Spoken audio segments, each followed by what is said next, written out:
loo soo gaabiyo ECOWAS gudoomiyaha ururka midowga Afrika Muuse Maxamed Faki iyo madaxweynaha Mareykanka Joe Biden dhinacyadani waxa sidoo kale ay hambalyo u direen madaxweynaha la doortay ee Liberia Joseph Boakai afar daro ku yaala Afrikada galbeed ayaa waxa ka dhacay inqilaabyo 3 sano u dambeeyay waxana meesha laga saaray dawladda la doortay hase ahaatee Liberia waxay qabatay doorasho lagu kala guuleystay oo aanu wax murani ka dhalan waxa guuldarradiisa la sheegay inay sabab u ahaayeen ballanqaadyo uu sameeyay doorashadii uu ku guuleystay ee dhacday sanadkii 2017 waxana dadka dhaliila ay ku eedeeyeen inaanu waxba ka qaban saboolnimada ay sababta u ahaayeen dagaaladii sokeeye dhamaaday sanadkii 2003 iyo cudurka dilaaga ee Ebola oo dalkaasi dad badan ku dilay sanadihii 2014 ilaa 2016 Joseph Boakai oo 87 jir waxa uu madaxweyne ku xigeen ka ahaa Liberia 2006 ilaa 2018 waxaana hore uga adkaaday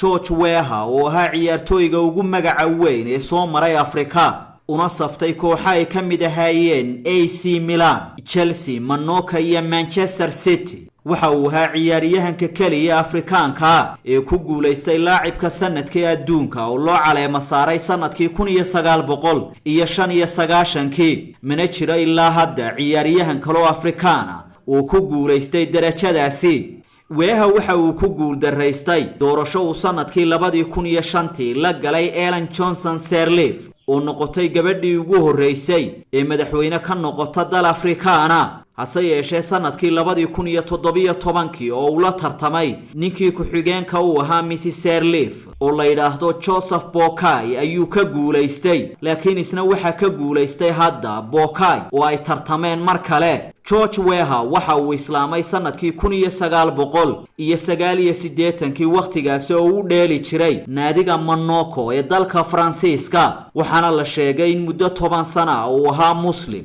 oo ku eeg sanadkii 1999 isagoo mar kale ku laabtay diinta Masiixiga laakiin sanadkii 2004 ayuu si rasmi ah u cadeeyay inuu yahay Masiixi waxaana uu ku dooday in islaamnimadu ay ahayd mid ku timi cadaadis la saaray markii uu ku sugnaa Faransiiska